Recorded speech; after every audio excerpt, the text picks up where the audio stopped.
You're listening to OPIS Talks, where you'll be in on conversations with insiders in the energy, chemicals, and environmental commodities markets. Guests share insights into the latest trends and innovations, industry challenges, and much more. Let's dive into the conversations that explore where the energy economy is headed, right here on OPIS Talks. Hello, my name is Humberto Juarez Rocha, and I am a senior editor for carbon and biodiversity here at OPIS. Here at OPIS, we've been covering nature markets for over a year through our OPIS Biodiversity Market Report, and we're taking a look at different projects across the world, from places like Louisiana to Northwest Scotland and beyond, and as we look at the different developers and the different methodologies that underpin this project.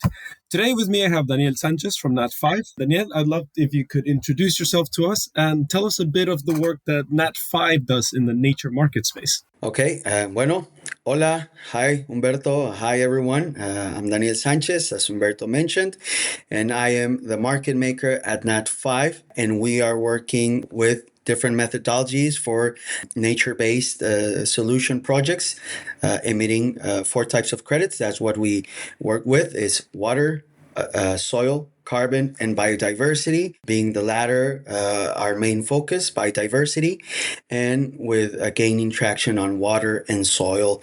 And obviously, the carbon is very important as it is the more consolidated market. Thank you, Daniel, and welcome. We're very glad to have you. We're covering this the biodiversity space. We cover biodiversity credits extensively. It is one of we have Nat5 listed on our OPIS Biodiversity Market Report. We keep track of that project, I believe, in France and another one in Spain. And something I've been curious about, you mentioned, are water credits. It's something that I'm still understanding, and it's something that I'd really love to focus in on today. So could you tell us a bit more about water credits, how Nat5 develops them? How do these water credits work? So I will touch on a couple of points just to try to give clarity. So when we're talking about water credits, is we have methodologies which are available for our public on our site, and we have a methodology for saving water or reducing the water consumption in agriculture crops. And the other is for water infiltration in different landscapes or different project areas. Both of them, you start with a baseline of how much water you're either capturing or consuming, whether that's infiltration or saving. And then business as usual, you draw a trajectory or how that would behave. And then you have to compare to what the difference would be with the activities that you've implemented. I'll give you a quick example. If you have a field, a crop, and you're using 10 gallons of water per square meter or 1 cubic meter per square meter in your irrigation system, and then you reduce that to half, that difference, that would be the additional and what would be accredited as a savings. That would be for agriculture. When you're talking about water credits in infiltration, you have water that is, when you have runoff or you have rain, you have water that it's infiltrated naturally, and then you do some groundworks or you plant trees that help capture more water than infiltrated, and that difference as to what would happen naturally without you implementing or doing those activities, that would be the difference that would turn into that additional water that's being captured. And everything's backed by a methodology and the different activities that are allowed or that are considered and that could be accounted for. Interesting. And thank you for for explaining a bit more about these 2 different projects for agriculture and infiltration. I've been reading a bit more. I've been covering Nat5 for a while now. I see that Nat5 currently has 2 projects related to that offer water credits. Could you tell us a bit more about these 2 projects and if they're in one or the other in terms of the agriculture or the infiltration? One is for infiltration, and they're both for infiltration, actually. We are in our pipeline, water for savings credits will be emitted in the upcoming months, so stay tuned for that. But both of the projects are for infiltration. One is based in Chihuahua, Mexico, and that is a zone that has deep and really strong concerns about drought, extreme droughts, actually. Just to give you a hint, the 100% of the state municipalities are suffering from different level of water droughtness.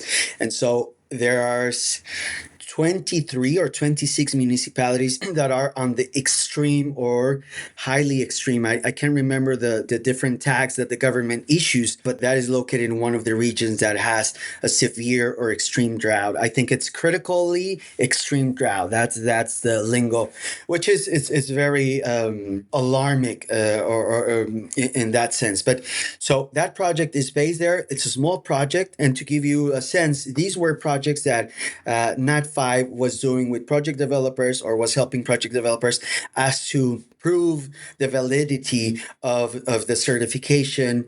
And so it was done with local people. It's a private owned land. It's a little bit over 7 hectares of the project. And it's been done for 3 years now. They used mesquite, which is a native plant. And they did key lines following the slope of the land, the natural slope.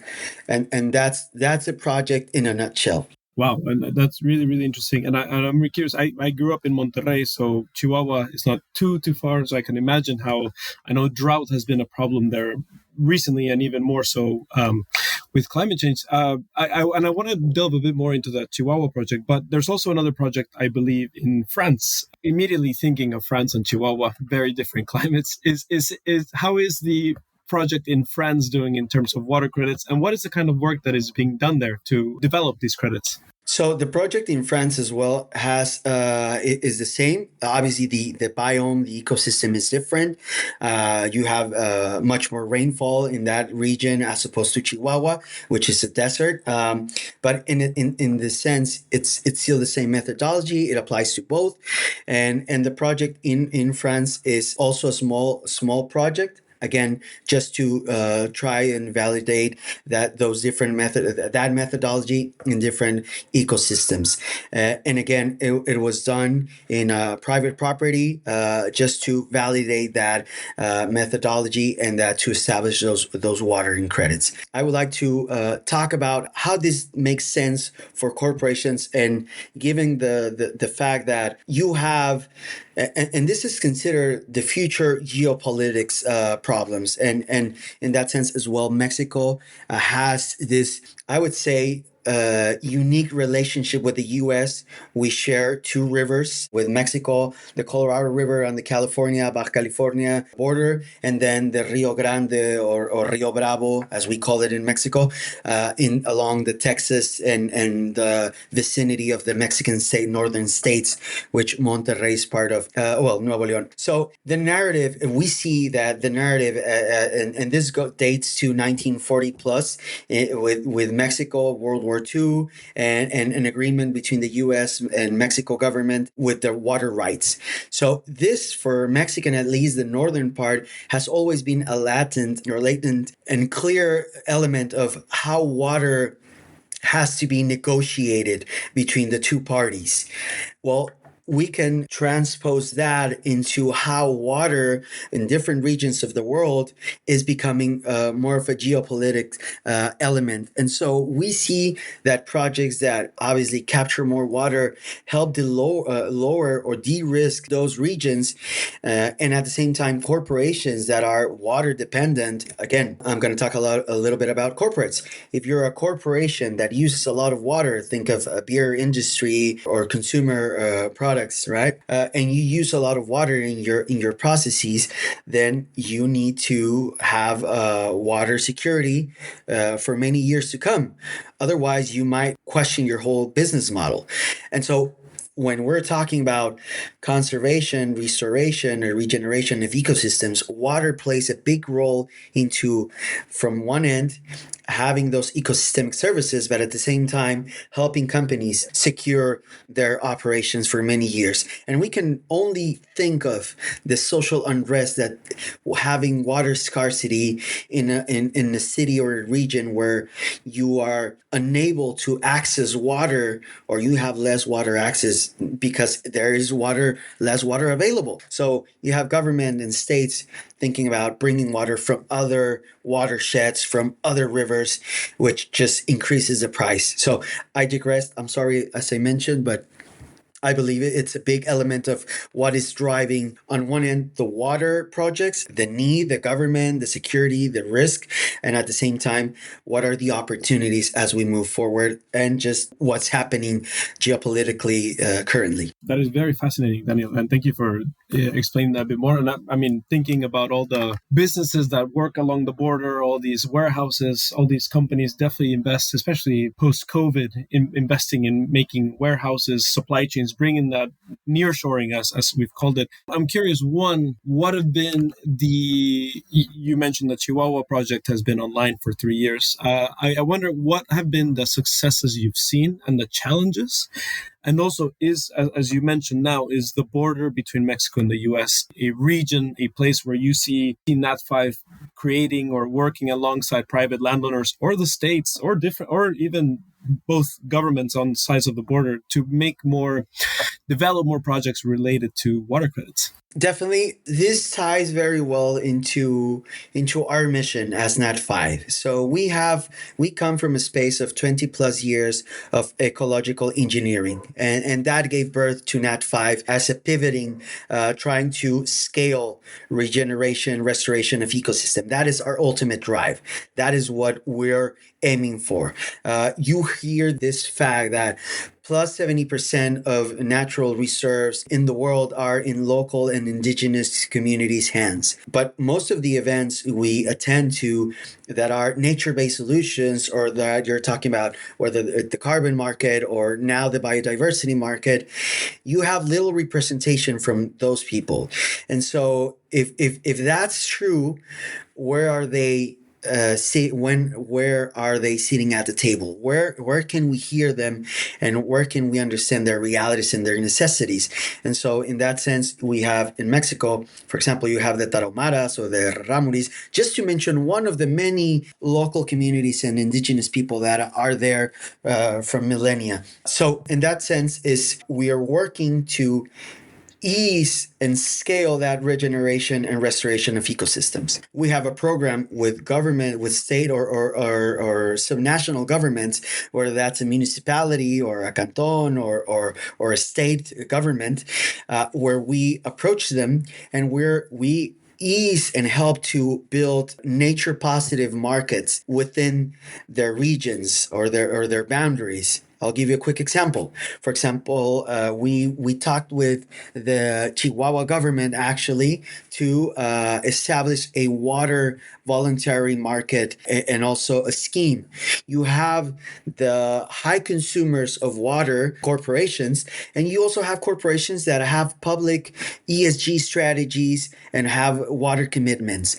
So it makes sense to tie those in together, and when it's the same, well, it makes sense to have watershed-based projects that will help to capture more water and infiltrate more water. That's the approach that Nat5 is taking with some national governments, and it also applies to municipalities. It just depends, and that's just the case for one. We're exploring the same with a region in República Dominicana or Dominican Republic, in Colombia, and elsewhere, where we see there's a good fit.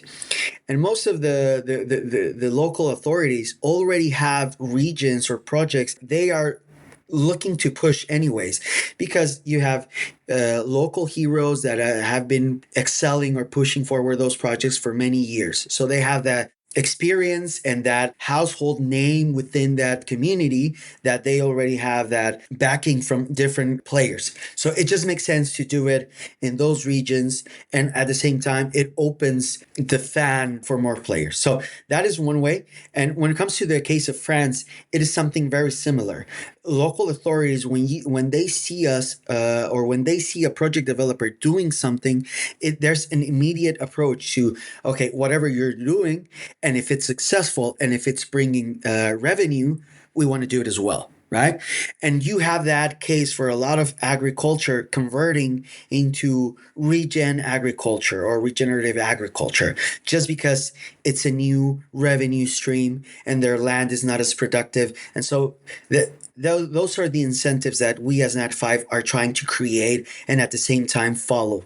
Very, very interesting, and all these points are incredibly fascinating. And I something that I am very interested in, as you mentioned, the creation of this water voluntary market in Chihuahua.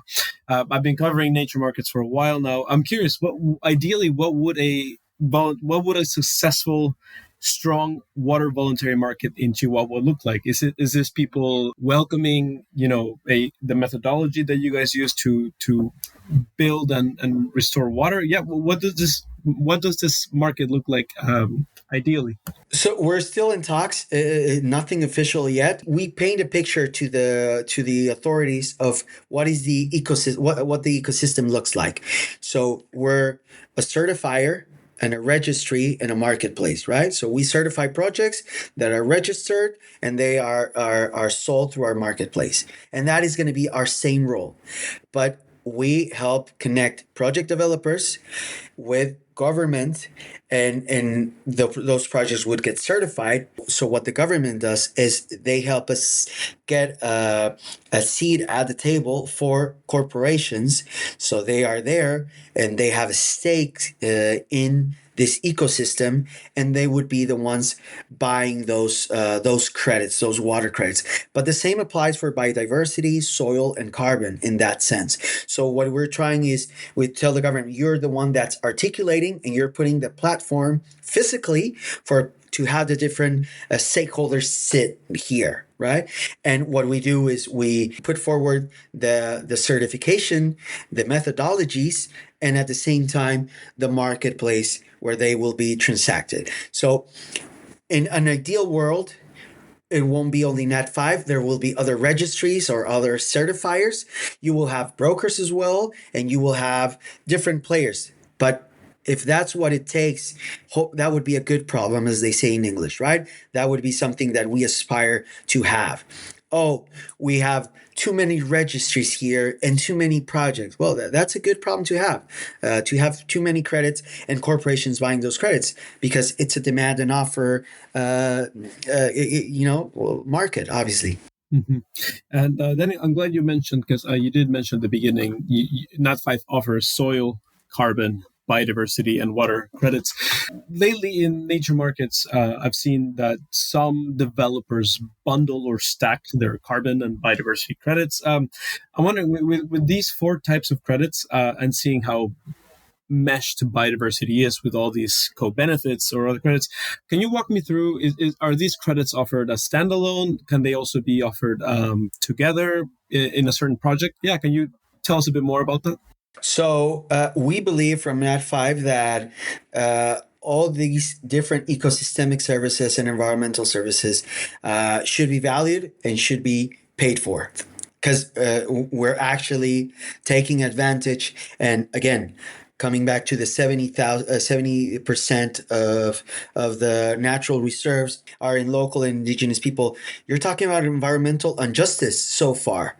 So if we want to make it environmentally just, we should, switch the narrative, and the flows of cash should go to who's conserving, protecting, restoring these areas. With that being said, we believe that they all can work together, and so they can be in a bundle. So a project developer might sell all 4 credit for one single price. Let's say buy 1 get 4, and so the pricing is project developers establish their price for their credits. What we as Nat5 do is through our incubation, and when they are lacking those resources or those capacities, we help them develop the projects and have their financial analysis so they can have better conversations, whether that's with off-takers, buyers, or investors. We've also seen transactions where they sell credit biodiversity and carbon only, or biodiversity standalones or carbon standalones. Got it. Got it. Thank you. Thank you for explaining that. And I'm curious now, in terms of news. I mean, this week I covered the roadmap published by the EU Commission on creating a roadmap for nature credits, which has been pretty big news this week. I'm wondering. I mean, Kudos on that. yes, yes, and you guys have a project in France. You're mentioning now about the people providing the ecosystem services. That's something that the European Commission has talked a lot about, bringing revenue to those people. Yeah, how are you seeing this roadmap? What potential effects, or what are you excited about that you saw in this roadmap? Or So we are very excited. We believe this is a great step forward in the right direction. Definitely, you go around and everybody's waiting for something to be regulatory, mandatory, and that will, in that sense, similar to carbon. When you have regulatory markets, that's gonna ignite the voluntary market elsewhere, because that sets a standard, or a level playing field for many players, and especially for big corporations. I think we've talked about this in the past. It feels like everybody's waiting for a big player to jump into the water. I believe that's the right analogy. We believe this is gonna accelerate that transition. So we're very excited. We're happy. We're glad. Some of us think it took too long, but at the same time, we are mindful and we don't want to repeat the same mistakes as the carbon market. So part of our premise is controversy-free nature credits. So that's what we're aiming for. We have our methodologies ready. We have an event upcoming in October in Mexico City. It's going to be a market focused event. And we see this is going to be a trigger to accelerate that. And we're excited. I don't know if I sound too excited. I wish I can come across as someone that is very happy that this came out, and that roadmap gives clarity. And a lot of corporations, we're looking for that. We're waiting for. We want to do it, but we're just waiting for someone to hey, you have to do it now, and this is the path forward.